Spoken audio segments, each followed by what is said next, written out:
Okay, so I wanted to take some time out to have a chat with a good friend and compatriot in the radio business, Mike Paxton. Mike has been a radio pioneer and a radio veteran for many, many years. We have quite a history, Mike.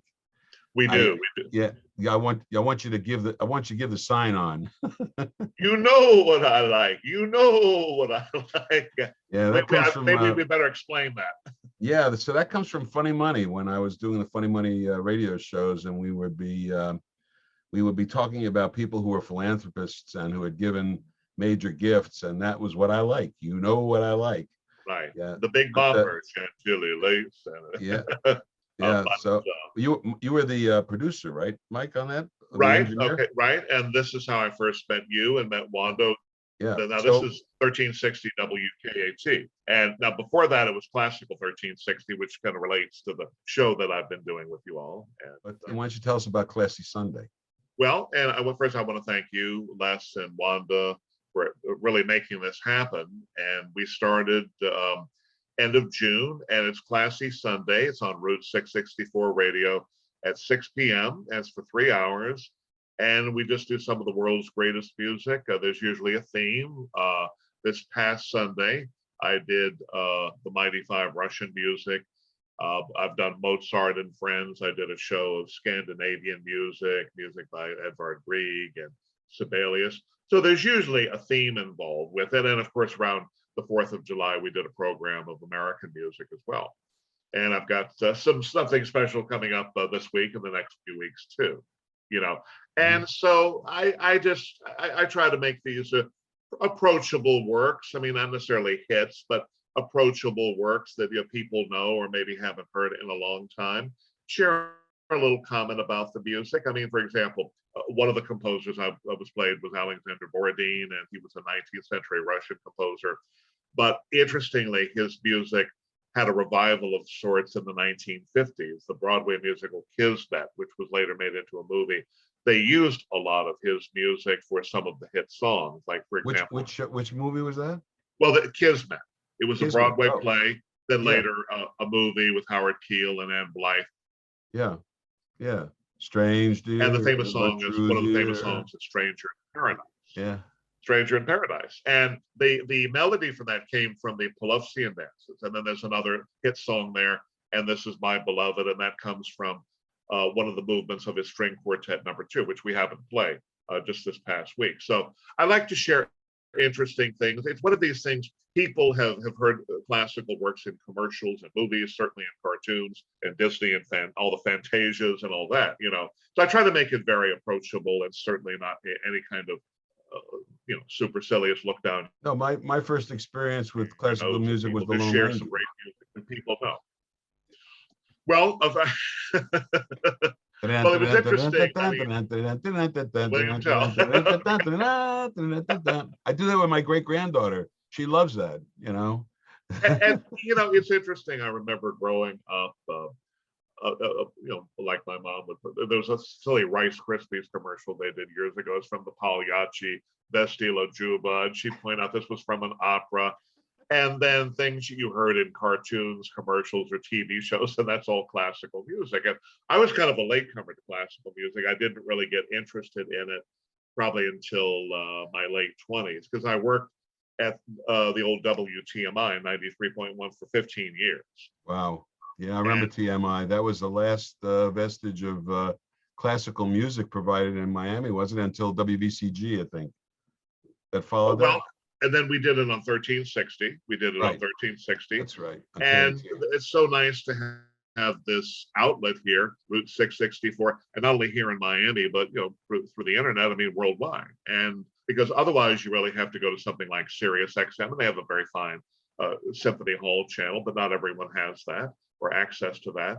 And so this is something we're missing here in South Florida as a full-time classical station. Yeah, and you can hear that on Classy Sundays. At 6 to 9, right on route664.org.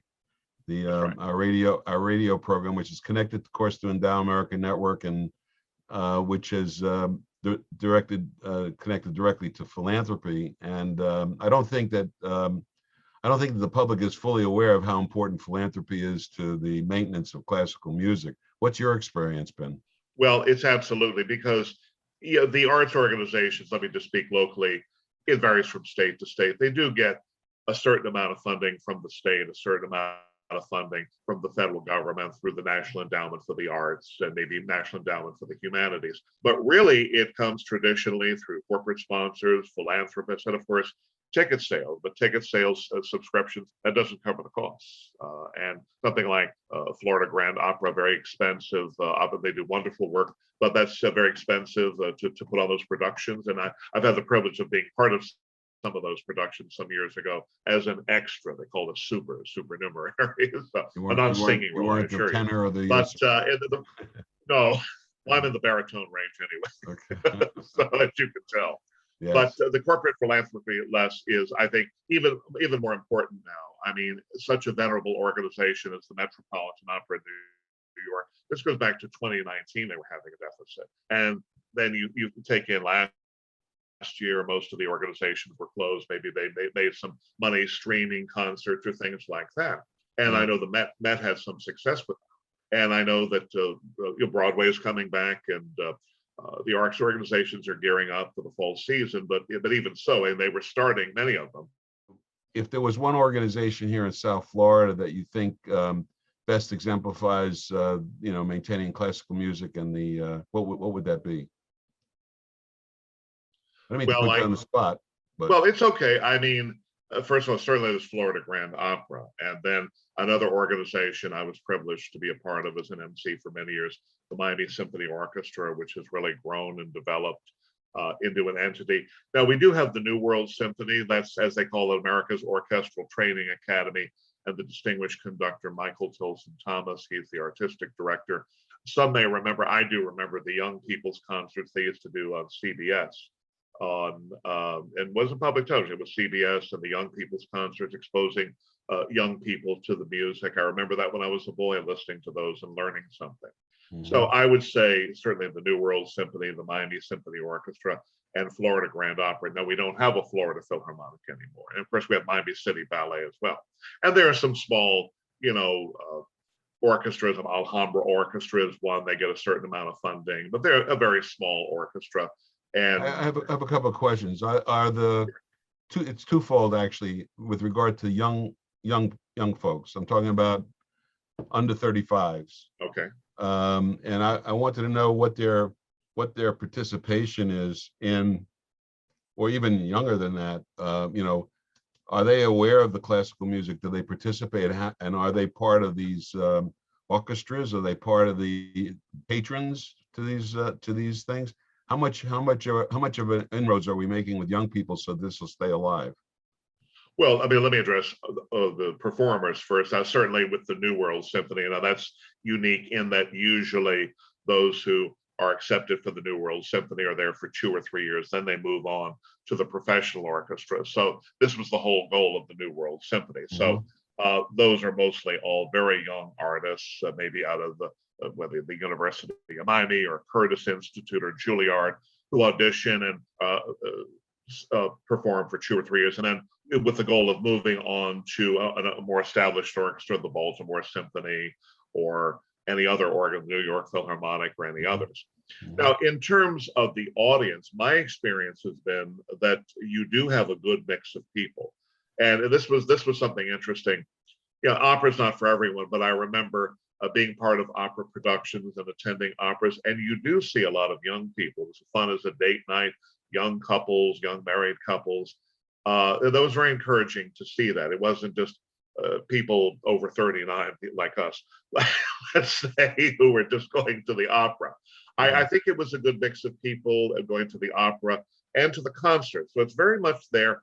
And one of the things, now sometimes you'll see the school kids there that could be part of an assignment, even like or a credit assignment, go attend a concert or an opera and write a paper about it. But that's good. They may kind of catch the bug there, so to speak, get interested. But it's improving the level of sophistication of our audiences, improving the breadth and depth of their experiences with music. I mean, that music has been around hundreds of years. Absolutely. and has persisted for hundreds of years, and it has for a reason. Why? What is that reason? Why has it persisted? It's, well, let me just use a cliche. I think it's timeless music. I think the way it can affect you on so many levels. There's a reason why the music of Bach has endured. And interestingly, in the case, say, of J.S. Bach, this is someone who really wasn't that popular in his time. And this is what's interesting. And it's not only him, his music enjoyed a revival. He was in the, certainly in the Baroque, late 17th, early 18th century, but wasn't maybe until about close to 100 years after his death that his music enjoyed a revival. And I think the other thing is that it certainly hasn't remained static with the development of instruments. I mean, at the time of Bach, you didn't have the modern piano. Even at the time of Mozart, I mean, it was, the harpsichord, the forte piano, and the development of instruments. And the music itself has developed, I mean, over, to small, I mean, this used to be, the classical music used to be sort of the, really for the rich people. You had to have a patron, a rich sponsor, a member of the royalty or nobility sponsoring you, commissioning works. And this is over time, going into the 19th century, it really became for the people, the concert halls. And so I think that's one of the reasons this music has endured. I mean, the quality of the music has endured, but it's changed greatly. I mean, opera's changed, certainly with Wagner, and then you get into the 20th century, and the music changed even then. So it's always is there new classical work being created today? Oh, absolutely, absolutely. And how do they determine that to be classical, as opposed to, I mean, for example, A Day in the Life by the Beatles, okay, or Bohemian Rhapsody? okay. The music could be classical, but because it has lyrics to it, doesn't fall into that category. I mean, Well, it's interesting you mentioned a lot of the rock, a lot of the rock music has classical roots, or a lot of these performers were maybe classically trained or certainly influenced by it. Now it's interesting, something like with opera, what they've done with opera. I mean, we're not just the Mozart of the Puccini operas, and other very modern operas that don't really follow the conventions. I mean, you look at something, for example, like the Who, Tommy, going back years ago, that was a rock opera. The Who, Tommy. That was in the 60s and 70s, early 70s, I think, if I'm not, they made a movie out of it. So that's rock opera, and it's, the music is always evolving and changing. There's good classical music going on today. Artists who maybe we associate with jazz, like Wynton Marsalis, doing classical works. There's a lot of crossover there. So is that a show? Is that a potential show for you? Could well be. Absolutely. Yeah. I mean, because everybody's familiar with Tchaikovsky and Chopin and Mozart and Schumann and Schubert, and which are very old, yes. very old music, classical music. And I know that some of it's come through into the pop world, because I remember Jackie Wilson sang one of his greatest hits was to a classical tune, classical music, fit to the classical music. A lot of them, which we were talking about before.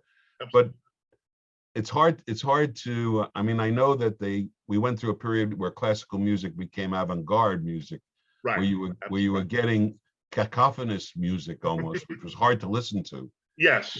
Has that remained? Is that remaining popular in any way?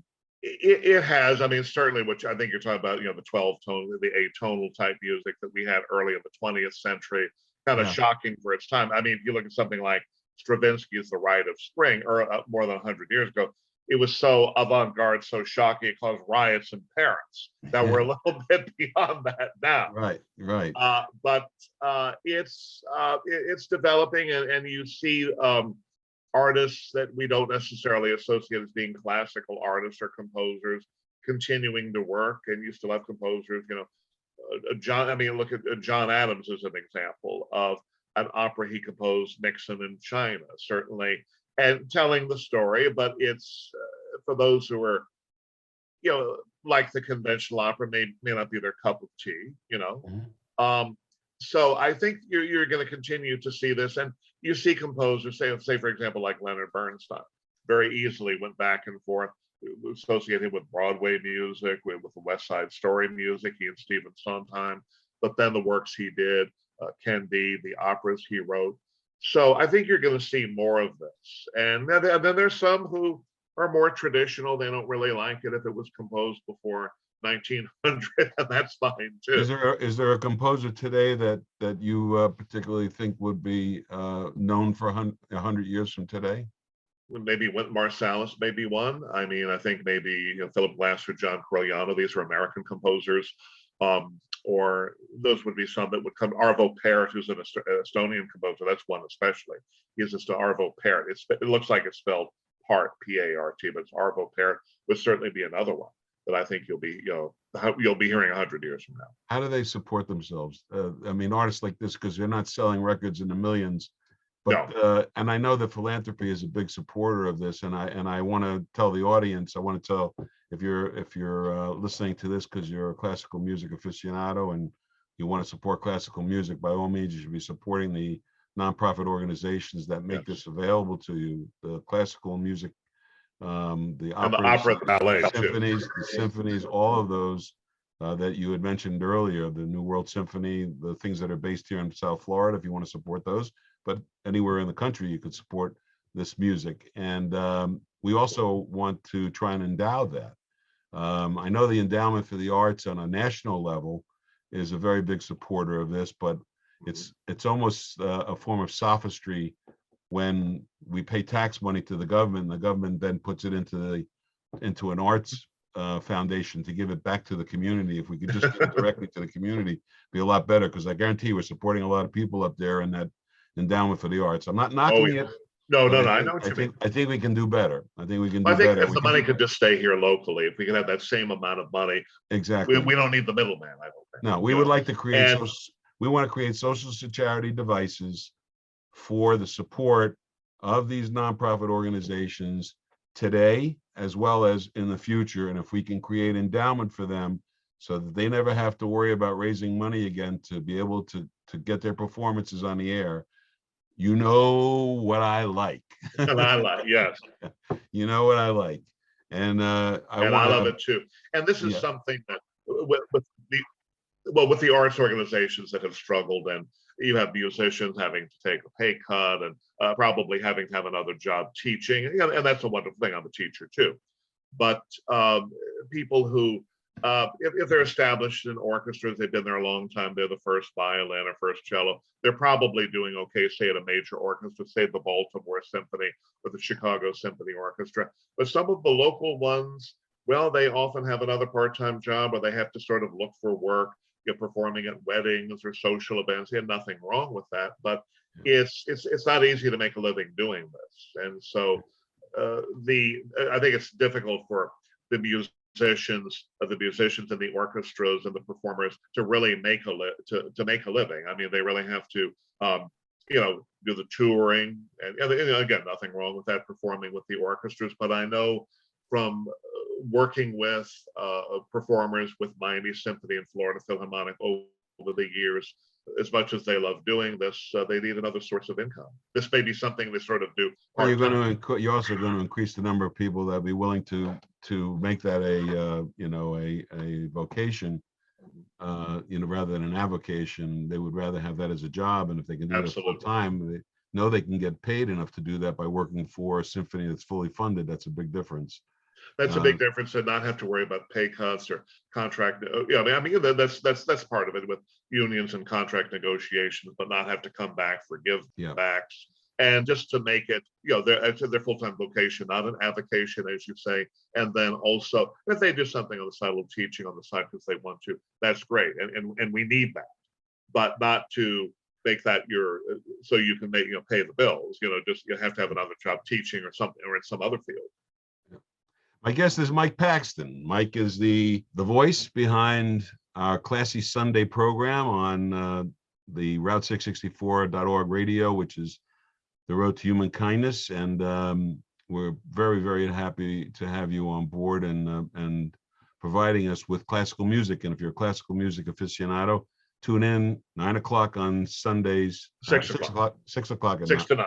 6 to 9 on Sunday night on our radio program. That's Route664.org. And thank you, Mike, for joining us, and thank you for helping us put classical music on the air and make it available in South Florida to more people, and actually around anywhere in the country or in the world. In the world. And we're in digital. I've been spreading the word, and again, and I mean this very sincerely, Les. It's a pleasure to work with you and Wanda again, and thank you for the outlet here. I've missed doing this, and it's so great to be back doing. I mean, I've worked in different jobs, different formats in radio, but this is the one that was most my favorite, most special to me, and it's great to be doing it. And I would encourage those classical music lovers who have the means, contact you and set up something. I mean, there's so many worthy. Yeah, they can help. They can help themselves. They can help themselves, their families, and they can also help the classical music continue. And it really betters the community. It really says something for the community as well. So I'm very grateful to you, Les, and for the outlet here. And we'll have to do this again, maybe live in studio too. Absolutely. Look forward to it, Michael. Thank you very much for joining us. Thank you. My pleasure. Have a great day. You too. Yep. Thanks for joining us on Route 664, the road to human kindness, and tune in. Route 664 Radio. It's the best music and the best talk, continuous, 24/7.